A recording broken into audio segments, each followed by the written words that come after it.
Hello, Year 12. Hi, Year 12. It's Mrs. Patterson here, as you can see, but what I'm saying is not the same as what the video is saying, which is really annoying. I have tried 4 times to make a video for you because I know that that's what's going to be helpful, and I have successfully made some videos for Year 10 that have worked really well. Unfortunately, I've just been having lots of technical problems this week and the sound is not working. So this is my final attempt to get the sound right for your lesson this afternoon, and it is 11:30 now. So I really hope this works out. I know it's not ideal and it's really distracting because you can see me talking and it's not what I'm saying now. Luckily, in a moment the video will go to a PowerPoint and hopefully I should be able to keep up with that PowerPoint and talk over it just as I was doing in the original video. So I think what I'm saying here is well done for keeping up with your lessons so far. Thank you for sending us your work. And if you haven't sent us your work, you're not in trouble.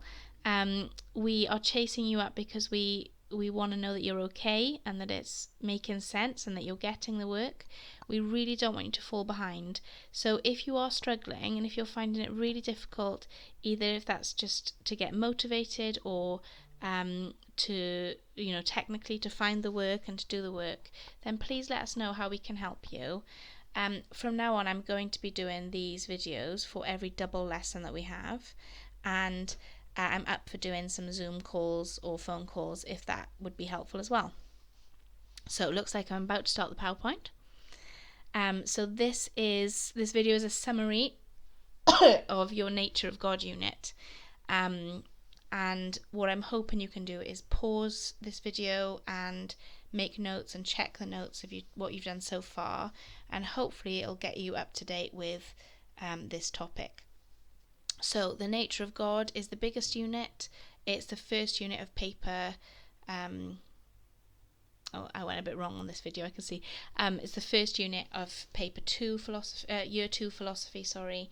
And there's quite a lot to get through. And you've done a big chunk of it on your own. That was me making a little philosophy joke. Well done, that you for still philosophizing at home. And I can't remember what I was saying here. I think stuff that I've already said. Make sure you're sending us the work. Ask us if you need any help.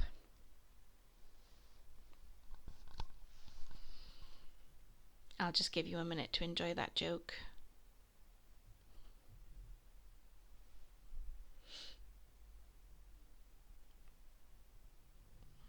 Or you could skip the video a little bit, I suppose.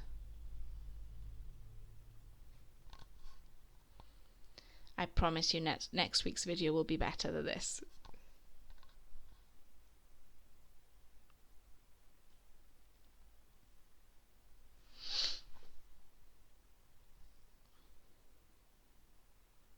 Okay, here we go.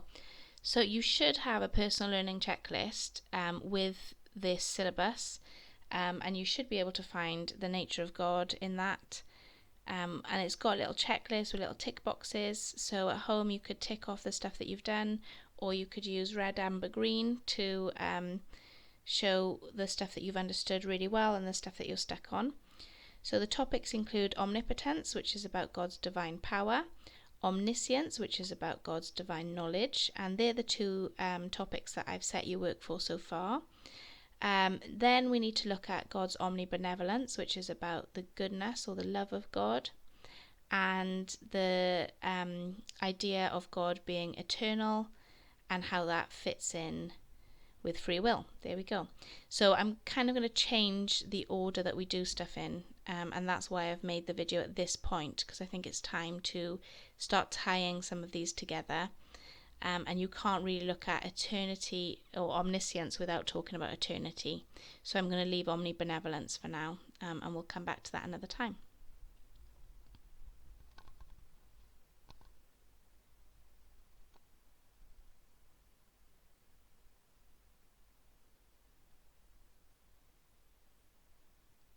Okay, so we're going to start with the nature of God, and that is to say that God is powerful, omnipotent. but maybe God has some limitations or self-imposed limitations on his power.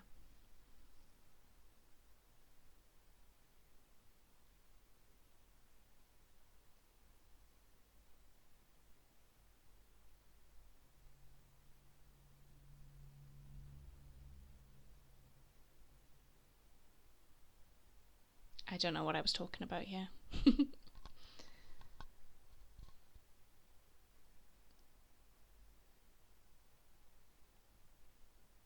Okay, so when we talk about omnipotence, we mean God's power, but there may be some limitations to God's power.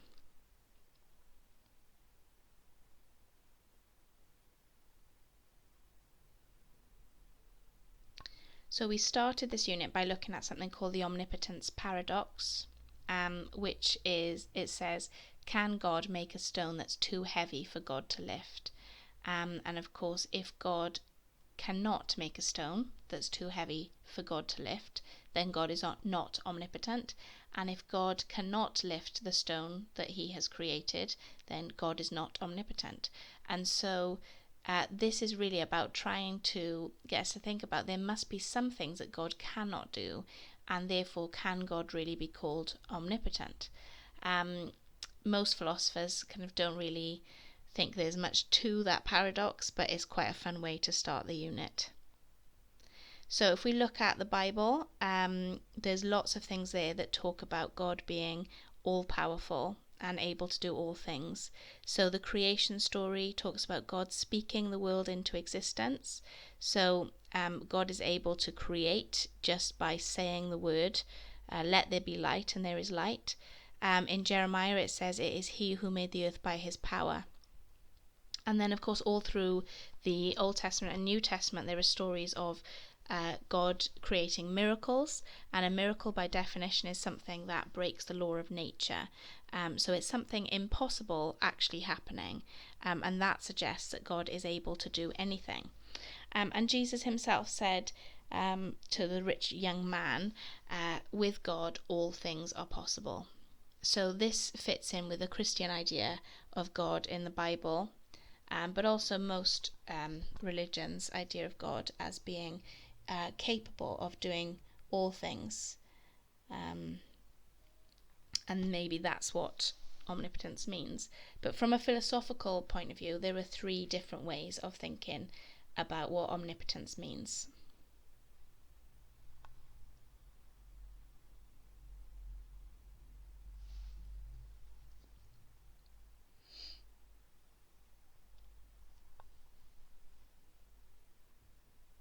So the first understanding of omnipotence is that God is able to do anything, even things that are logically impossible.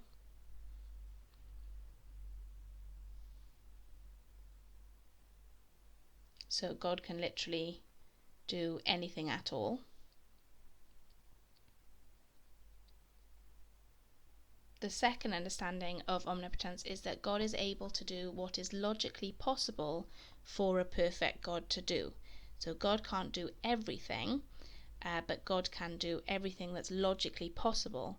And the third idea is that omnipotence is simply a statement of the power of God. So it means God is powerful. So let's have a look at the first way. God has the ability to do anything, even the logically impossible. And it's René Descartes who's the main thinker behind this idea of omnipotence, that God can do anything, even kind of break the fundamental laws of physics. So if you think about Descartes, we know about his writings, Meditations, and we know that he has a skeptical way of thinking about things. So he started by doubting his own existence, and of course we get the cogito argument, I think therefore I am. Then he goes on to doubt the existence of God, but says he can't through the ontological argument that God by definition must exist. And then he goes on to talk about what we can know about God, the nature of God, and that's where his ideas of omnipotence come from.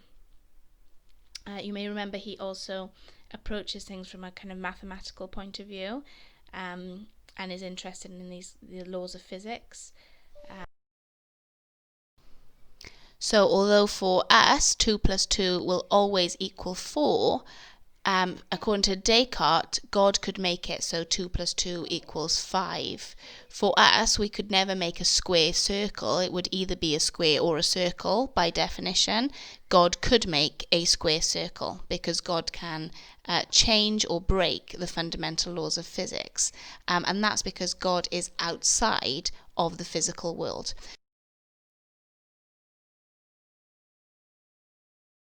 So things aren't logically impossible for God because he creates those laws that we see as unbreakable, and that's what we base our logic on. Obviously, not all philosophers agreed with Descartes' way of seeing omnipotence. And J.L. Mackie, especially, was one philosopher that criticised this way of thinking. So he said that the idea of logically impossible actions was only a form of words which fails to describe any state of affairs. What he means by that is that it's a contradiction to say that there could be logically impossible actions. They wouldn't be actions because they are not possible to do. And so he criticizes and is against Descartes' way of viewing omnipotence.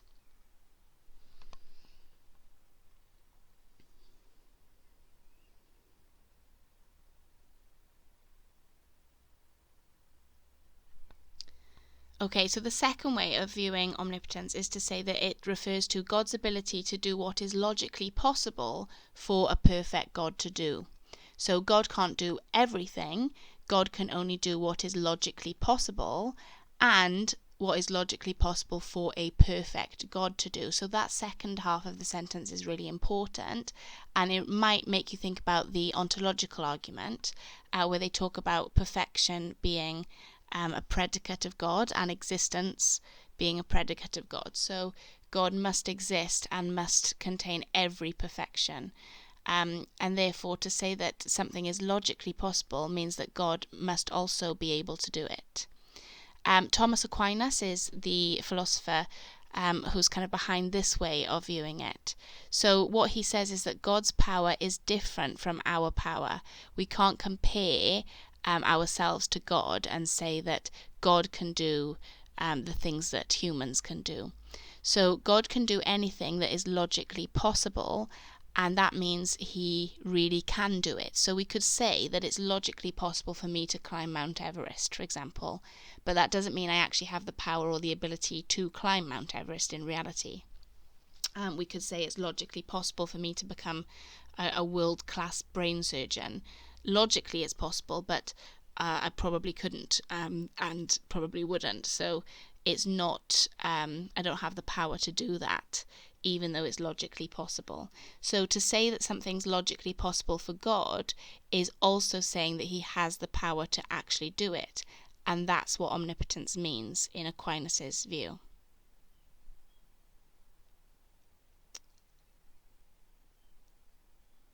Okay, and Aquinas is not the only person that takes this view of omnipotence. And he's supported by Richard Swinburne, who's a modern philosopher. And Richard Swinburne would agree that this is what omnipotence means. Not that God can do everything, but that God can do what is logically possible for a perfect God to do. So, as Aquinas says, God's power is infinite, so God is not limited. And this is linked to the idea of God being eternal, which Swinburne would also talk about, and we'll come back to that later. So therefore, God is not bound by physical existence in the way that we are. So things that are logically possible for God, he also is able to do it, because he doesn't have the limitations of a physical body like we do. However, I want to say that that works the other way around as well. So God doesn't have a physical body, which means there's some things it's not logically possible for God to do. So if we were to say, can God climb a tree? Well, no, God doesn't have a body, so God can't climb a tree. But that doesn't mean that God is not omnipotent, because climbing a tree is not something that is logically possible for a perfect God to do.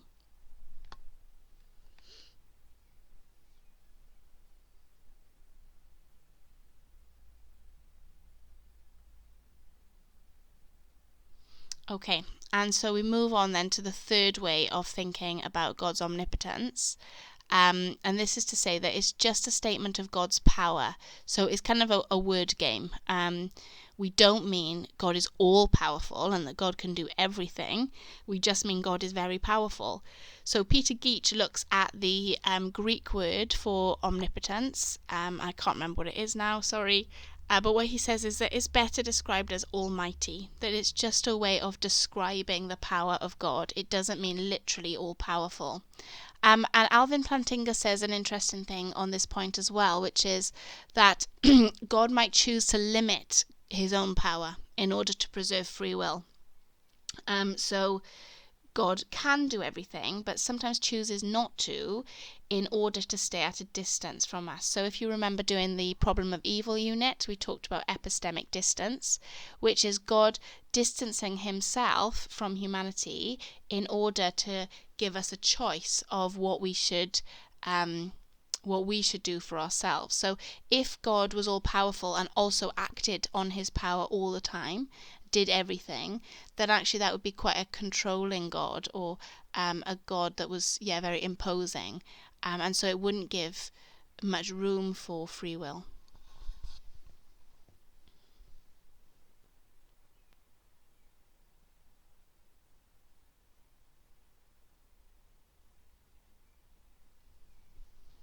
I don't know what I'm talking about here, feel free to skip.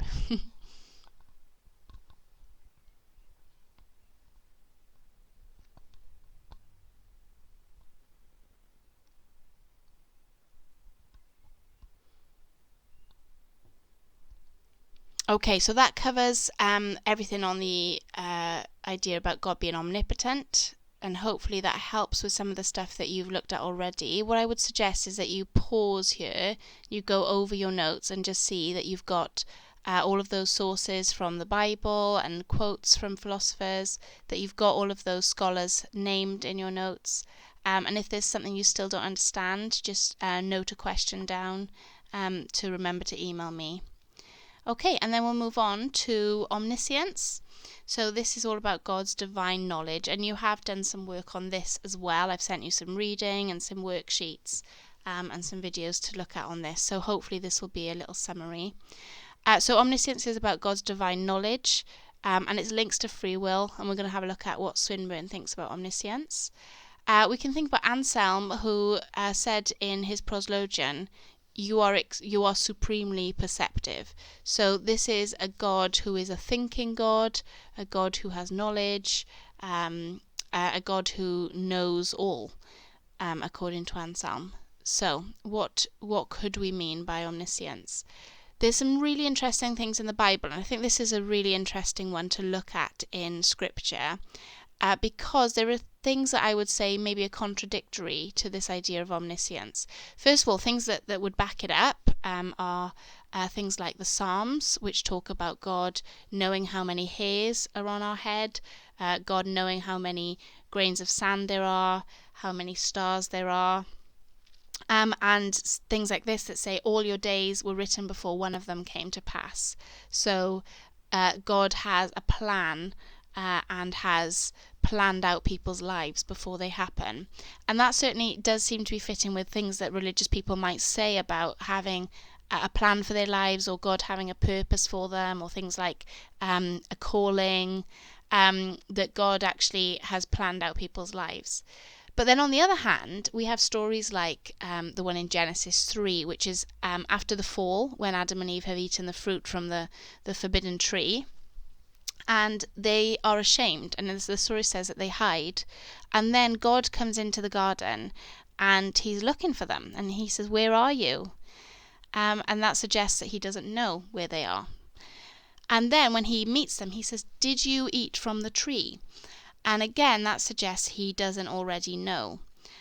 But some people would say, well, maybe he's asking in maybe the same way that I might ask my children if I were to go into a room and find a biscuit tin open and crumbs around their mouths, and I knew that they'd eaten the biscuits. I might still say, "Oh, what happened? Did you eat some of those biscuits you weren't supposed to have?" And maybe God's doing that sort of questioning in that sense. He does know, but he wants to give them their free will. He wants to give them an opportunity to say for themselves. So really interesting to think about omniscience in the Bible, and whether God does have all complete knowledge or not. So in a philosophical sense, there are two ways of thinking about omniscience. And these tie in very much with stuff that we've looked at with omnipotence as well. Is it limited or not? So the first way of looking at God's omniscience is to say that God has unlimited knowledge, and this includes all things in the past, present, and future. So knowledge of everything. And the second way is to say that God has limited omniscience, which is that God knows what is logically possible to know, but nothing beyond that. So he wouldn't therefore have knowledge of the future.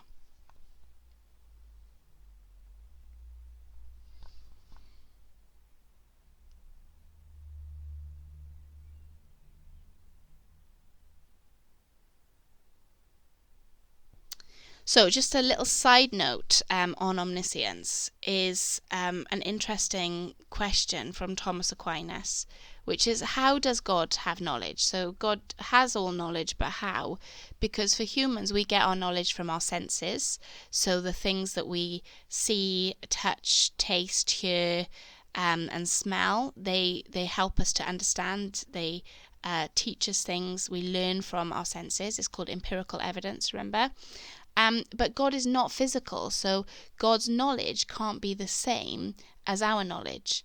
We also store our knowledge, and we store it in our brains.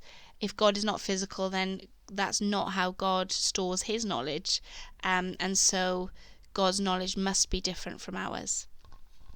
And I can't remember if before lockdown I gave you a short lesson on God's simplicity, but Thomas Aquinas really starts with this idea that God is simple, and he doesn't mean that God is not complicated or God is easy to understand. He means that God just is. So God doesn't have characteristics in the way that Superman has characteristics. So we can say Superman has a cape, Superman can fly, Superman is made of iron, Superman has X-ray vision. But we could add or take away characteristics from Superman and he would be less super. With God, we can't do that. So we can't say God is loving and so sometimes God is less loving or more loving. We just say God is love. So God doesn't have knowledge as in he at one point had less knowledge and at one time he'll have more knowledge, but God has complete knowledge. So because he's simple, he can't change, and you can't add anything to God. So God doesn't learn like we learn, and God already has complete knowledge. And so that's what Aquinas means by omniscience.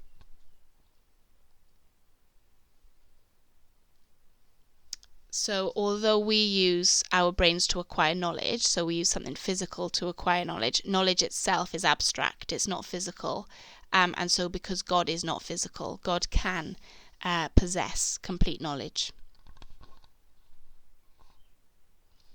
Okay, so that's the first two topics covered. Obviously, I haven't gone through everything and I haven't gone through it in a lot of depth, so you do need to do your reading. But as you'll see from this, I've decided to skip omnibenevolence because that can be a little bit more of a standalone topic that we can come back to. But we really can't talk about omniscience without talking about eternity and the problem of free will. So I'm going to skip ahead to those two topics next. And then we'll come back to omnibenevolence another time. So just like the others, there's a few ways of understanding what it means to say God is eternal. And this is all really about God's action within time. Is God in time or outside of time? And our key philosophers for this are Boethius and Anselm. So one understanding of eternal is, we're going to call it timeless, that God exists outside of time.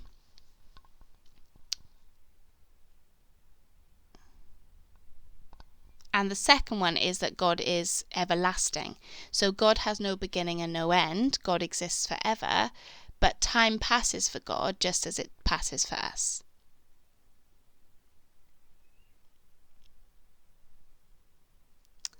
And for this, if we were in our classroom, I would be using a whiteboard and drawing this on the board. So I'm hoping that this will help you to understand it, because this is the best way that I can think about it.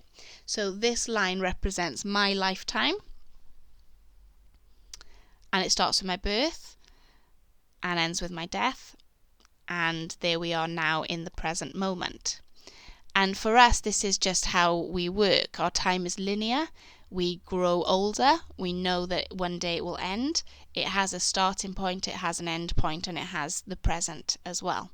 And for us, that is the only way of working with time. We can only be in the present.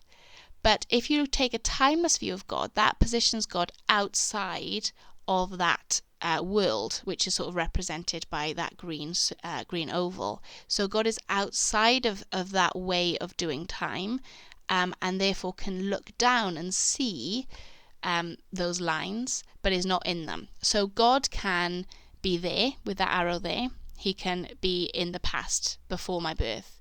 He can be in the present now, but he can also be tomorrow. And he can also be in the future. And so because he's outside of that time zone, he can look at all of those things at the same time. He can look at them simultaneously. So there's no such thing really as past, present, future to a timeless God. All of them happen at the same time. If you take a view that God is everlasting, then that places God within that oval, within that sort of time, way of doing time.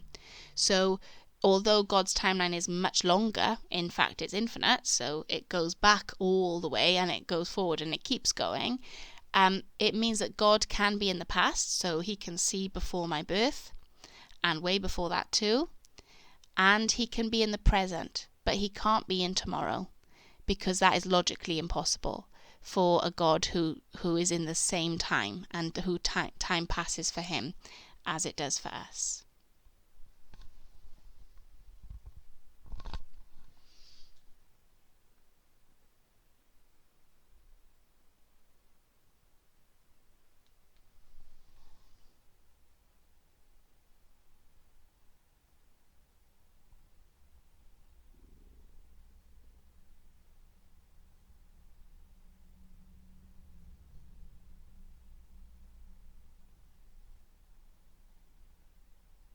Okay, so the first way of understanding omniscience as unlimited knowledge fits in with a view that God is timeless and exists outside of time. Hopefully that makes sense now, how those two fit together.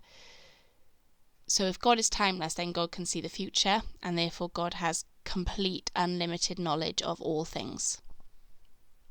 And it's really Boethius who is the main thinker behind this view of a timeless God, and hopefully you've done some of the reading on Boethius. I know I gave you a lot last week.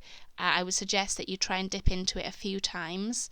It's an interesting piece of writing. He wrote it in prison awaiting his execution. It's a discussion between himself and lady philosophy, really trying to make sense of everything. And God's eternity and foreknowledge and how that fits with free will is a big part of that. He wanted to know, did God know this was going to happen to me? So he says God has foreknowledge because God is eternal, and he means that in a timeless sense. And what he says is that God takes in all of history in a single glance. Therefore, God has knowledge of future human actions. So remember, God is outside of that circle, that oval, and therefore sees all things in one go. All of it he takes in a single glance.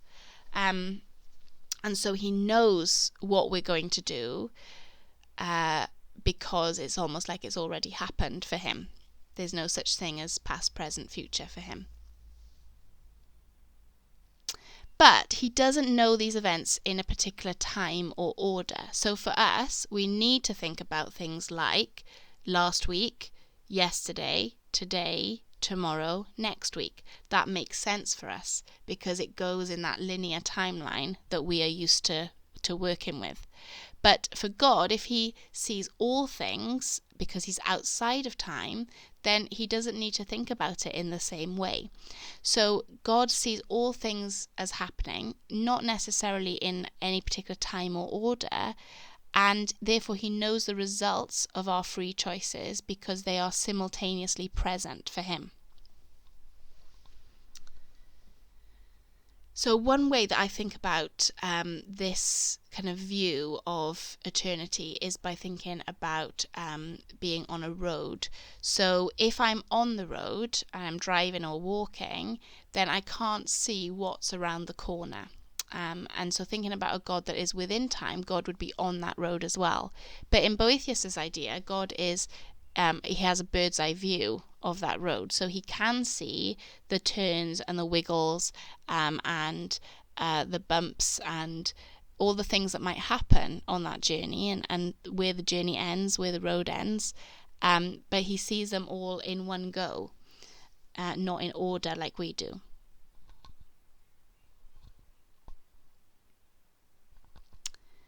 So Boethius is the kind of the main person behind this, but Aquinas and Anselm also agree with a timeless idea of God, that God exists outside of time.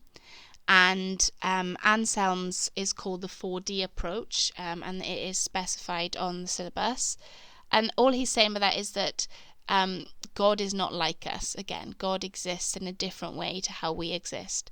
So he disagreed with something that I think is called presentialism, which is about, for us, only the present exists. So the past doesn't exist anymore. It's not happening anymore because it's already gone. And the future doesn't exist yet because it hasn't happened. So for us, the only thing that exists is the present. But for God, the past and the future and the present, all of them exist because God is without time and without space. So although we see things in a sort of 3D way, God sees things with that extra dimension of time. So God can be in all past, present and future all at once. The big question in this topic that does come up time and time again on the exam as well is free will. And there's also a link there to ethics, because free will and determinism is a big talking point in ethics as well. If God has a plan for people, if God knows what people will do in the future, can we really be free? Is there really any point in us making choices or decisions if God knows what we're going to do anyway? And from a religious perspective, some people would say that God already knows who will be saved, who will go to heaven, who will go to hell. And so is there any point in trying to be good or do the right thing if our fate has already been decided? So that's a really big question. Can we still be free if God is timeless and has seen the future? And these philosophers would say, yes, we can, because God sees all of the actions simultaneously, which means he is not getting involved in them. He's not forcing those choices. We're still free in our choices. Now, the analogy I would use for this is not the best one, but it might be helpful, would be to think of a film that you've seen lots of times. And for me, being in lockdown with 2 children and Disney Plus, it's Frozen. So I've seen Frozen hundreds of times. I know the plot. I know all the twists. I know most of the words. I can sing you all the songs. And I know what happens at the end of the story. And every time I put it on, I could go to the scene selection, and I could see all of the different scenes that I could skip ahead to, and I can see the final scene, and I know what's going to happen because I've seen it before. But there is no scenario where I can change that story. I can't look ahead to the future and make it different, make the ending of the story different. Just because I've seen it, it doesn't mean I can change it. And that's kind of this idea of God being timeless but still allowing free will. God knows the choices that we will make freely because he has seen us do it, but he is not interfering with us making those choices. He just knows the ones that we've chosen because it's like it's already happened for him.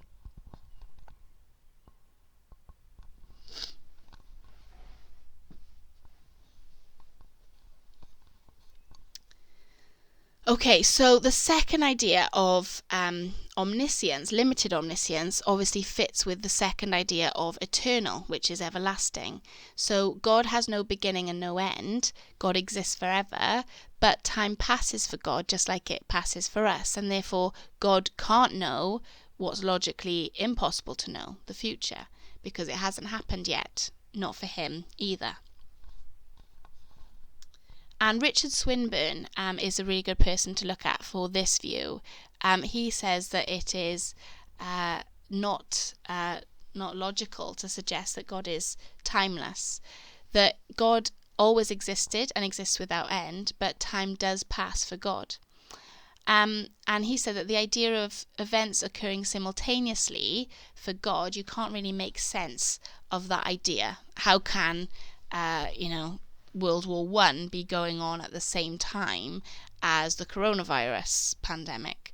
How can all of those things be simultaneously happening? How can my birth and my death be happening at the same time? That doesn't really make any sense. At this point in the video, my husband brought me a cup of tea, which was very nice. And so I might have been talking about that.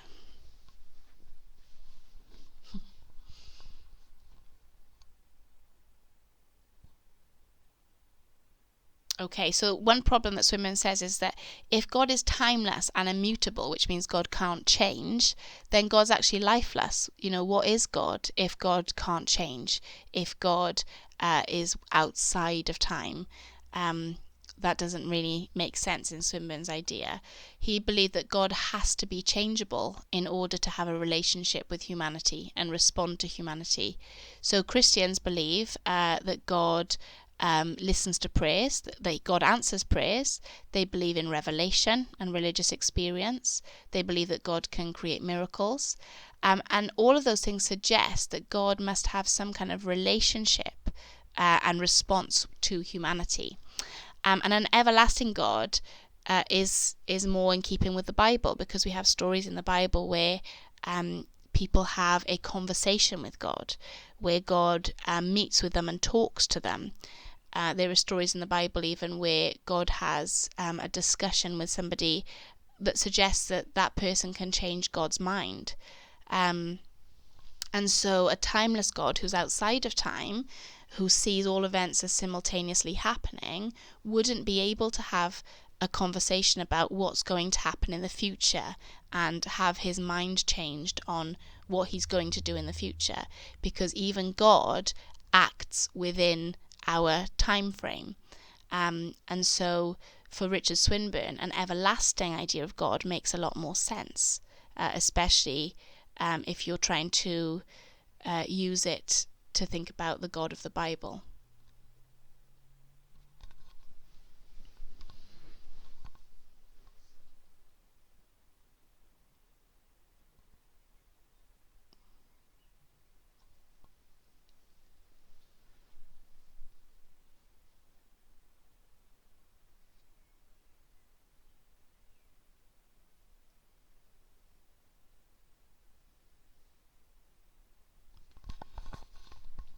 Okay, so in order to respond, God must be within time, and this is consistent with a biblical understanding of God. So that's the 4 units, 4 topics from this unit that I wanted to go over. Obviously, like I said, it's not all of it. And next time I'll do a little video and set you some work on omnibenevolence to kind of extend this unit a little bit. So I think that watching this video will take you probably about an hour, because you're going to need to pause it and make notes and go back and look over your notes as well. So you've got 2 hours work today. So what I'd like you to do is some of these activities. So I'll also send you a PowerPoint that's got some work on it. And what you can do is use these sheets to summarize these topics that we've just looked at together.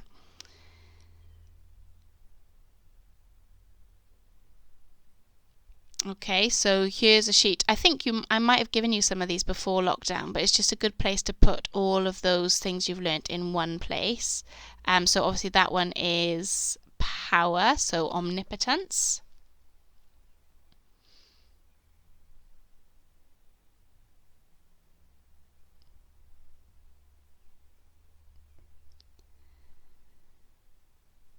And then you've also got this one, so person standing on all those books suggests knowledge. maybe looking into the future, suggesting foreknowledge, but that one's omniscience. So that's where you write down all of your notes on omniscience and get them all in the same place. And this one is about eternal, so the different ideas of what it means that God is eternal. And this one you won't do this week, this one's for next week. That's all the ideas about God's omnibenevolence. And on the PowerPoint I'm sending you, there's also these 4 links to videos. It's good to read, but it's also nice to watch some stuff. And it especially, I would recommend the last 2 because they're modern philosophers who are still alive. So you don't just have to read their stuff, you can listen to them. And these are interviews. Swinburne talking about, is God perfect? And Plantinga talking about, can God change? And they all bring in these themes of omnipotence, omniscience, eternity, and free will. Please remember, when you're doing some reading or when you're watching something, just try and pick out a few things that would be easy quotes. You've got a reading record sheet, hopefully you've also got one, where you can kind of capture what you've read, who wrote it, who said it, and some quotes that you could use in an exam question. Obviously, if you've run out of space on that sheet, just go on to some paper. But please do keep notes of your reading. You need to be reading something every week. And if you're stuck and you can't find anything, let me know, because I've got lots more things that I can send you on top of what I've already sent. So I really hope that was helpful. I'm sorry it was such a strange way of doing the video. As I said, that's like attempt number 5, I think.